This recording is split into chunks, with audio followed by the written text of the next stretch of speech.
Yes, ARC wants to prepare you, and hurricane season started yesterday and will run until November 30th. Pretty long season, but we are lucky to have Port Arthur Deputy Chief and Emergency Management Coordinator Jeremy Houston here with some tips, not just for Port Arthur, but for all of Southeast Texas to stay ready. And Chief Houston, I know you normally, again, you are the emergency response. So that means any emergency you're responding to. So even outside of this season, you stay pretty busy. Yes, sir. Yes, sir, we do.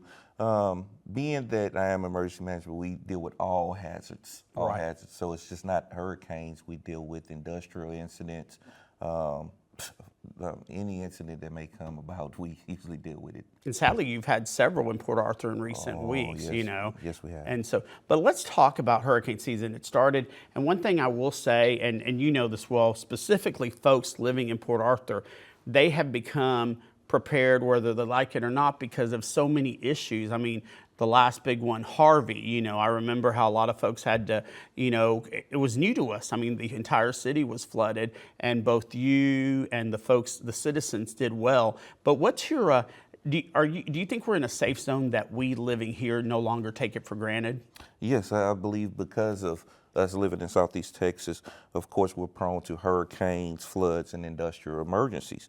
Being that we deal with it so often, it's imperative that we all have plans and have plans in place. And I believe that because we deal with it so much, I believe that that our area is well prepared to deal with these type of incidents. Well, Chief, what's your biggest advice to families listening in? And when we say families, we let's think of just a family that might have grandparents, you know, the parents, the kids. That's a lot of folks to plan for. So what's your best advice for these families? Well, my best advice would be for the family, first and foremost, to just, first of all, have a plan.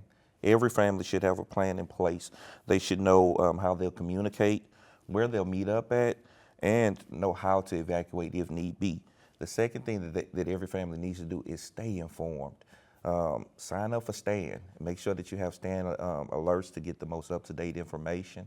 And also, stay tuned in to your local news. You know, that's the biggest thing. Y'all put out so much information, so if you stay tuned, you'll get the same information that we receive. Exactly, and there's difference too between evacuation and shelter in place. Obviously for a storm, most times you want the people to leave, and people might not understand.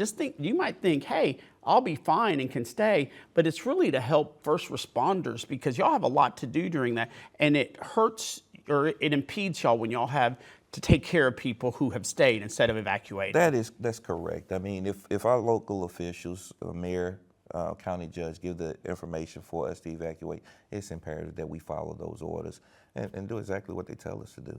I mean, it just keeps everybody safe.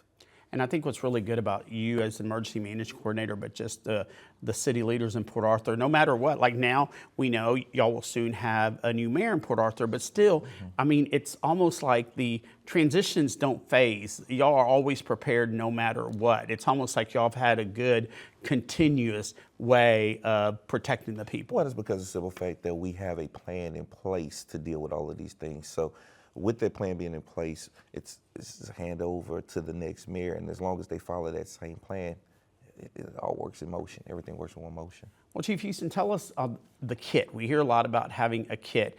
What does that entail, and what are some, does that include one kit per family, or does it include for every member of that family to prepare a kit? Well, I'll get you together. You know, every family should have a disaster supply kit in place, and what that disaster supply kit should entail of, it should stock enough water for every member of the family. The rule of thumb is 1 gallon of water per person per day for your family. You want to include non-perishable foods, a can opener, hand crank radio if you have one, flashlight, get you some extra batteries. You want to make sure that you have your phone chargers because, of course, when we get on the road, we want to make sure those devices stay charged that we can continue to maintain communication with each other. You want to have medical kits.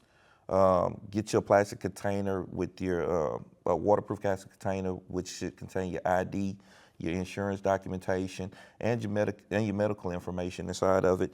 And you also want to make sure that you have supplies for your pets because we encourage that you bring your pets with you. So make sure that you have extra supplies for your pets.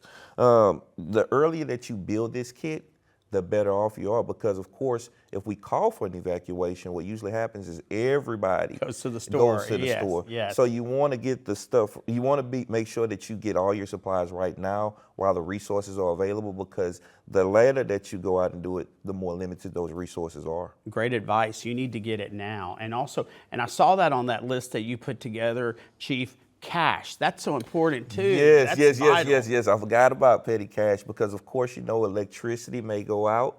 So you want to make sure that you have petty cash on you. A lot of us, of course, we become digital now. We go into the credit card or utilizing our phone. But if power goes out, you want to make sure that you have petty cash. That way you can continue to provide resources for your family. Right, and even as you're evacuating, you might need that cash yes, along sir. the road. And then, of course, fuel's very important too. Fuel is very important. Fuel is very important. Well, Chief, now tell us about just the city in general. Obviously, the people have to take care of themselves and their family, but you have the whole city to take care. How has experience and these past storms prepared the city of Port Arthur to deal with something if in case it does happen? Well, we've been preparing not just for the hurricane season, but year round. Right.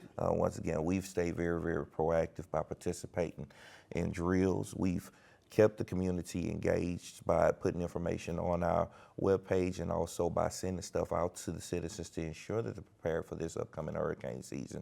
I believe our participation in the tabletop drills, full-scale exercises via our local, state, and federal partners have ensured that we stay prepared and ready to go for these types of events. And great resource, you said your website. People can go on to yes. your website and learn all the stuff you've talked about will be there. So Yes, it is on our website. If you go to the City of Port Arthur's webpage, you can click on the tab for emergency management, and we have tons of resources there. We put the disaster supply kit together, evacuation list, how to put an evacuation list together for your family. That's great, great. Well, great advice, and thank you so much, Chief. We appreciate it. And there's the address for the website there that we just had up. And of course, this will be on our website. There it is, www.portarthurtx.gov. And Chief Hughes, appreciate your time. You do so great for us, keeping all safe. Thank you very much, sir.